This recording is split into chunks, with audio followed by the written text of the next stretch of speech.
tous. Ici en direct de la salle Cordier de je ne sais pas quelle lettre.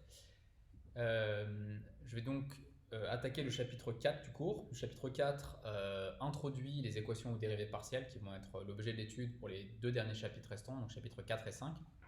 Dans ce chapitre-ci, je vais essentiellement vous présenter un petit peu des intuitions de la modélisation qui mènent aux équations ou dérivées partielles les plus importantes, du moins lorsque on commence ce domaine, à savoir l'équation de la chaleur et l'équation de transport.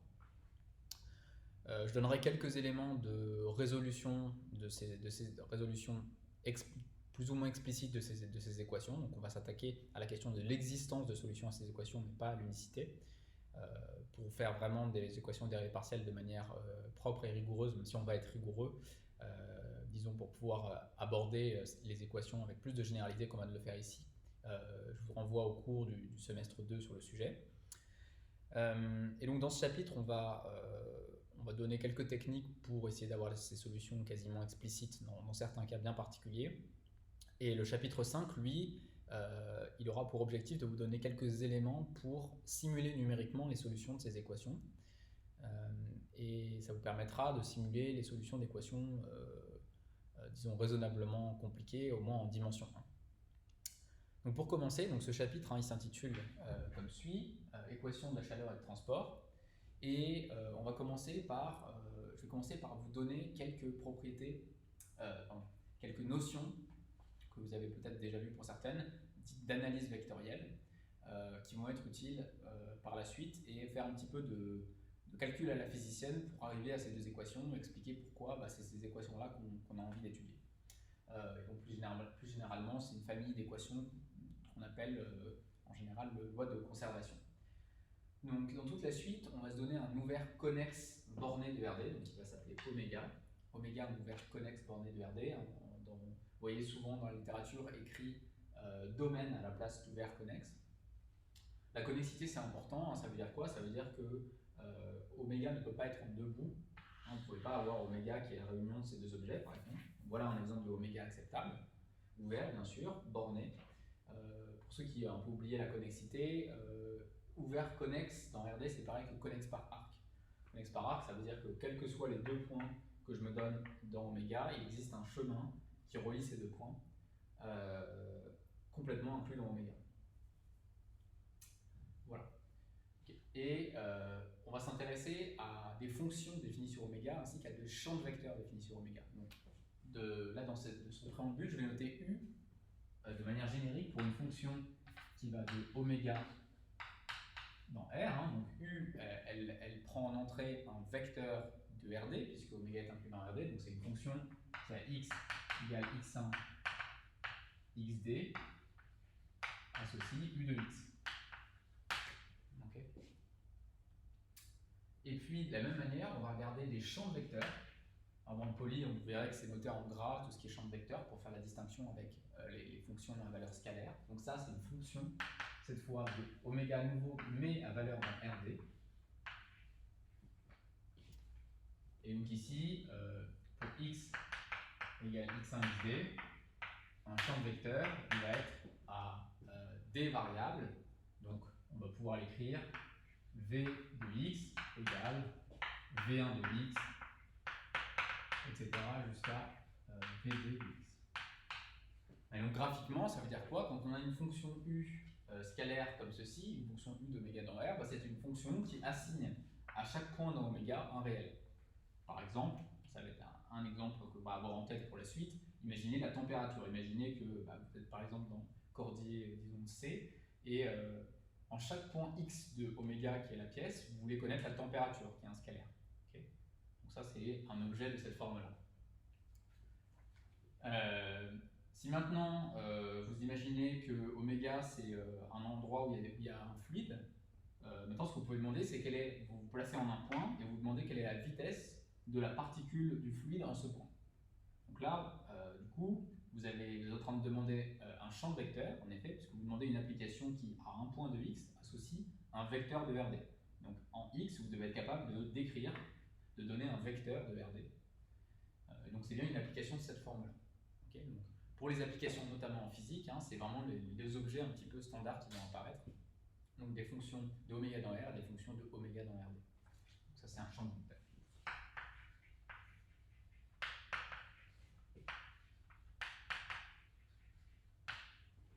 Ok. Alors qu'est-ce qu'on va définir sur ces quantités-là?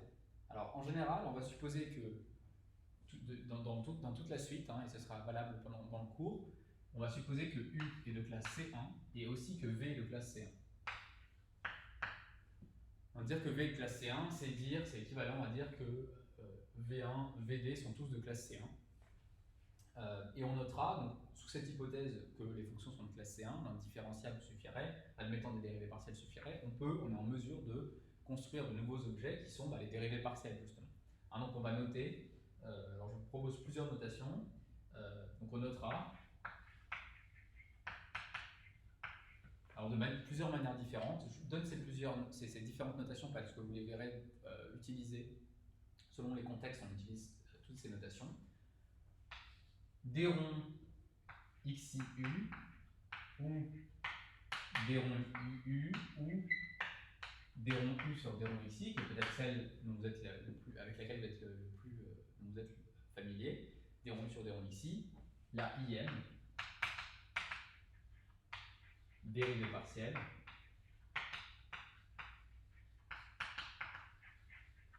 de u. Et ça, toutes ces fonctions sont des fonctions de oméga dans R. Donc, si u est de classe C1, vous avez pour chaque i, si i bien sûr appartient, il y a un indice entre 1 et b, et donc pour chaque i, vous avez de nouvelles fonctions qui sont à valeur de oméga, qui partent d'oméga et qui sont à valeur dans R. Ok. Maintenant, on va définir une première quantité que vous connaissez déjà. Il s'agit du gradient. Donc, c'est quoi le gradient? On définit le gradient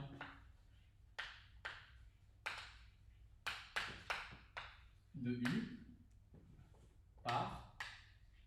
Alors, c'est une fonction qui va de oméga et qui a valeur dans RD. C'est donc un champ de vecteurs. C'est un champ de vecteurs très important. Et qui à x associe, on met dans un vecteur les dérivées partielles de U. Avec la dernière notation introduite, d rond ux1, etc. Donc ici de x. Pour chaque x, je peux calculer la dérivée partielle de u selon la première direction en x. Et je fais la même chose pour chacune des directions. Et je mets ça dans un vecteur.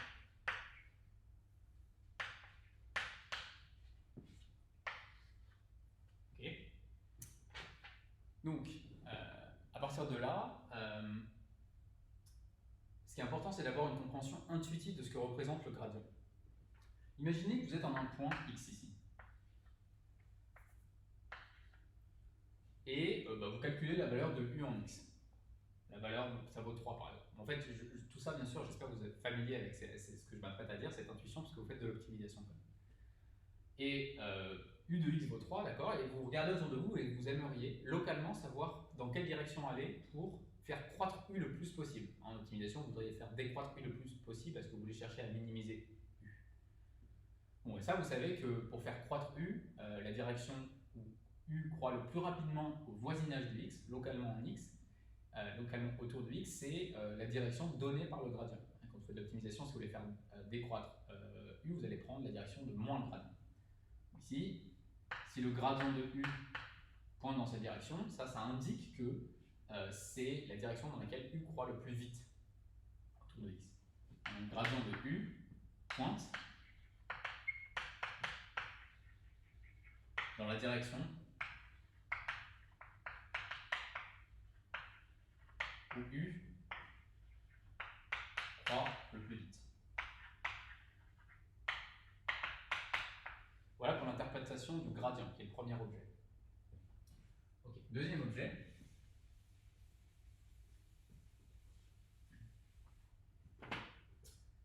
Maintenant, on va définir à partir, cette fois, on prend non plus une fonction u d'oméga dans R, on prend un champ de vecteurs et on va construire une fonction d'oméga dans R. Ça s'appelle la divergence. L'application de divergence, hein, pour V, donc champ de vecteur,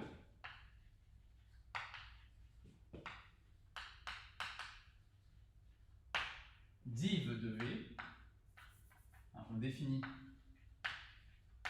on va noter div de V. Donc div de V, c'est une application de oméga dans R, très important, et qui est définie de la manière suivante.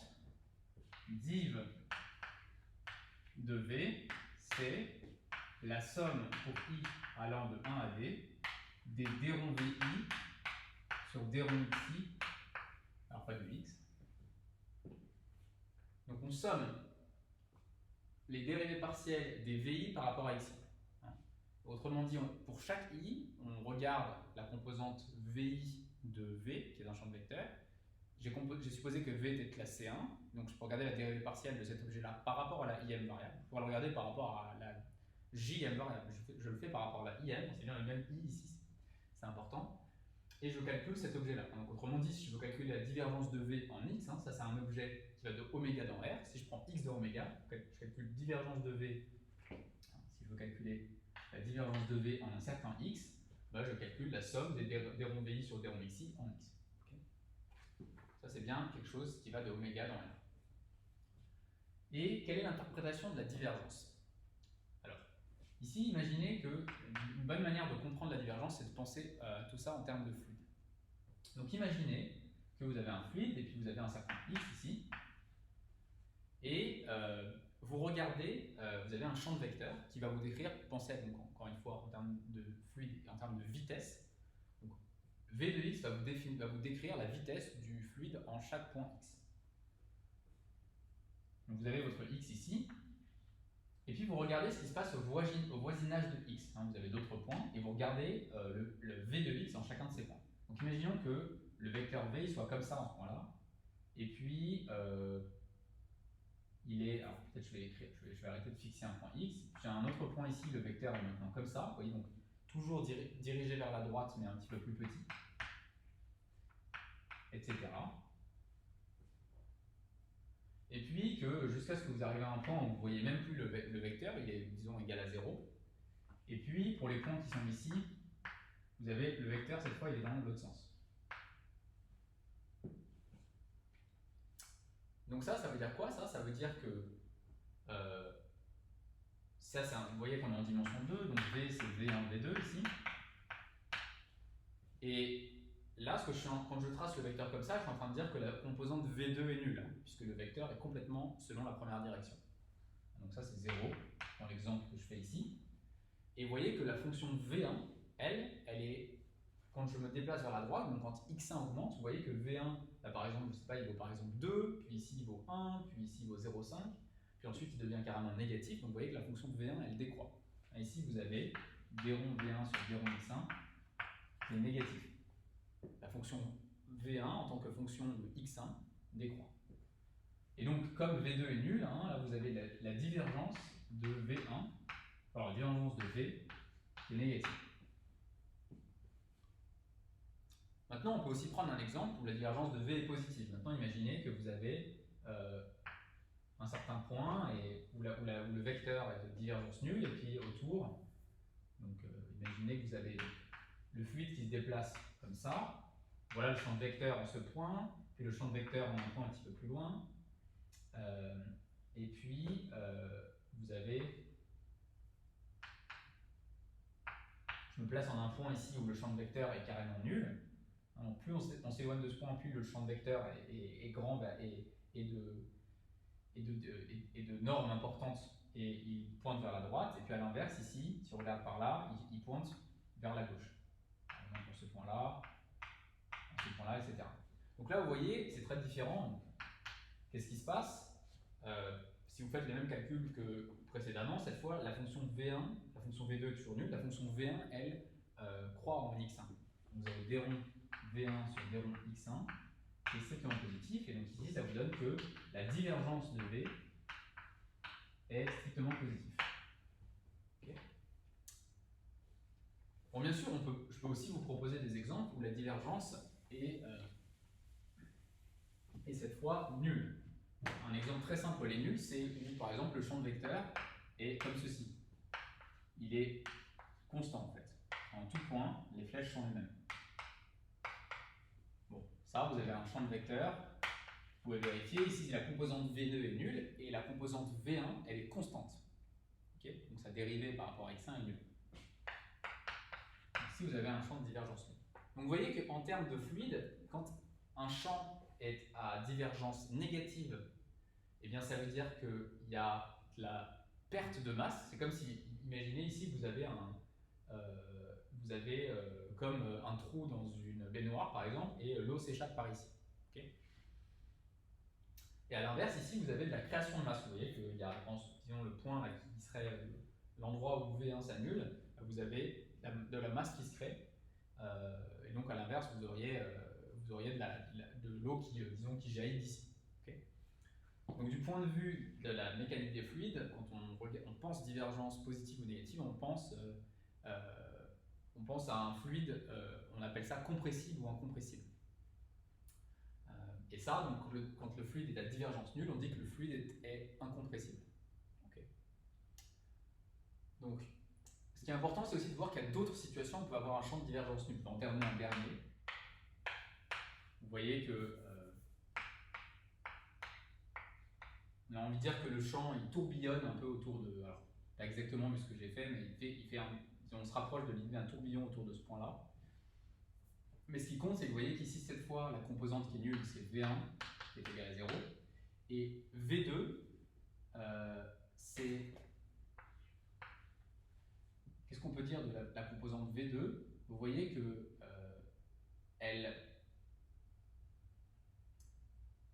quand x2 augmente, V2 ne change pas. Autrement dit, V2 ne dépend que de x1. Quand x1 augmente, V2 augmente. Là, vous avez d rond V2 sous d rond x1 qui est positif. Mais ça, on s'en fiche, ça n'intervient pas dans la divergence. Par contre, d rond V2 sur d rond x2 qui intervient dans la divergence, c'est nul. Et donc ici, vous avez encore un champ de vecteur, qui est nul. Okay.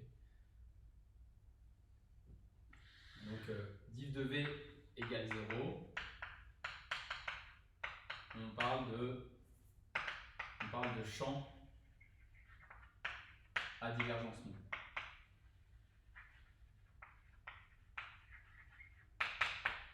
Champ à divergence nulle. Okay. Alors, dernière définition, je vous rassure, il n'y en a pas non plus tant que ça dans ce cours. Et celle dont on va le plus se servir en revanche, c'est la notion de Laplacien. Alors le Laplacien, donc cette fois ça va être à partir d'une fonction u d'oméga dans R, je vais définir le Laplacien. Cette fois, je suppose un petit peu plus, je vais supposer que u est C2. Il appartient à C2. Alors ça, je vais avoir besoin de prendre des dérivées partielles d'ordre 2 ici. Et je vais définir le Laplacien de u. C'est une fonction qui va de oméga dans R. Et cette fonction-là, je vais la définir d'une manière d'abord abstraite et je vais écrire plus explicitement ce que ça veut dire. Le Laplacien de u, c'est par définition la divergence du gradient de u. Alors, est-ce que ça a un sens ce que je viens d'écrire? Si u va de oméga dans R, le gradient de u, c'est un champ de vecteur, donc je peux bien prendre sa divergence, et du coup, cet objet-là est bien défini. Alors ça, si vous regardez ce que ça signifie, ce que ça fait, c'est rien d'autre que la somme pour i allant de 1 à d, des dérivées secondes de u par rapport à la y variable x. C'est la somme des ronds de u sur des ronds ici. Okay. Voilà ce que c'est que le Laplacien de u. Par exemple, si on est simplement sur un intervalle de R, donc oméga est inclus dans R, c'est-à-dire si d est égal à 1, dans ce cas-là, il n'y a qu'une seule variable, que je vais noter x. Dans ce cas-là, le Laplacien de u, c'est rien d'autre que d rond de u sur d rond x carré, c'est-à-dire, ici, quand u ne dépend que de la variable x, c'est juste u second de x. Okay. Bon, et quelles sont les interprétations du Laplacien? Très importante aussi, les interprétations du Laplacien. Le Laplacien de u, qu'est-ce qui se passe? Je suis en un point x. Que va me dire le signe du Laplacien? Là, c'est le signe du Laplacien qui va compter. Enfin, en fait, c'est comme pour la divergence. Si le Laplacien de x est positif. Donc ça veut dire que les valeurs moyennes de u au voisinage de x sont plus petites que u de x. Donc je suis en x, je peux calculer u de x. Si de plus je calcule, j'obtiens que le Laplacien de u de x est positif, ça veut dire que en moyenne u est plus petite au voisinage de x qu'elle ne l'est en x. Donc u est en dessous de u de x en moyenne autour de x. Attention, je ne suis pas en train de dire que u est plus petite que u de x partout. Je suis en train de dire qu'en moyenne, u est plus petite que x. Je reste volontairement flou, on peut écrire ça avec des intégrales. Mais donc la moyenne de u autour de x est plus petite que u. On pourrait écrire une intégrale en fait. C'est-à-dire qu'on peut formaliser ça plus précisément, savoir en calculant des intégrales locales autour de u au voisinage de ce point et en montrant que ces intégrales, en les divisant par ce qu'il faut pour les normaliser, elles sont plus petites que u de x. Donc c'est bien une valeur moyenne. Donc bien sûr, ce résultat-là, il est valable si maintenant j'écris si Laplacien de u est négatif.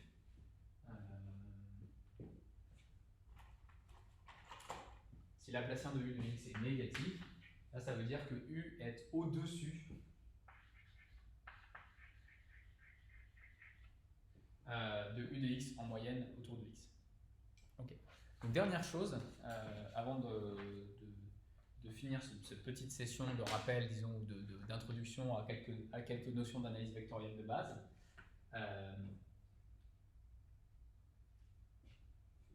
Donc, je vais placer ici. La dernière chose, c'est simplement une relation que j'aurais peut-être dû rappeler au moment où je définissais la divergence, à savoir que si j'ai u et v, u une fonction d'oméga dans R et v un champ de vecteur, alors c'est juste une relation, vous pouvez vérifier, c'est très simple de le démontrer. Ça, c'est égal à u div de v plus gradient de u scalaire v. Ok, donc ça a bien un sens. V est un champ de vecteur, je calcule sa divergence, je la multiplie par u. Un div de v, c'est bien un scalaire, c'est un réel pour un point x donné. U est un scalaire aussi. Et puis, gradient de u, c'est un champ de vecteur, donc je peux prendre son produit scalaire avec v qui est aussi un champ de vecteur. Ça, c'est indique que la somme pour i allant de 1 à b des d rond u sur d rond ici, oui. C'est ça, le produit scalaire entre ces deux vecteurs. Ok, donc quelques conseils qui sont mentionnés dans le poly, c'est si vous voulez vous faire forger une compréhension intuitive de ces concepts, il y a des très bonnes vidéos sur YouTube qui sont, je trouve, vraiment très éclairantes sur ces concepts. Donc je vous renvoie au lien que je mets sur le poly à regarder ces vidéos. Notamment celui qui fait ces vidéos-là est un vulgarisateur vraiment de maths vraiment absolument excellent. Je le conseille vivement. C'est celui qui fait les vidéos 3 blue, 1 brown. Vous avez peut-être déjà vu certaines de ces vidéos. Ok, donc maintenant on va passer à une manière d'obtenir les équations qui sont importantes pour nous dans ce chapitre à la physicienne, même si on peut rendre ça plus rigoureux, mais mon but c'est d'arriver à ces équations et ensuite on fera un peu des maths sur ces équations à proprement parler, ce qui va être l'objet de la séquence suivante.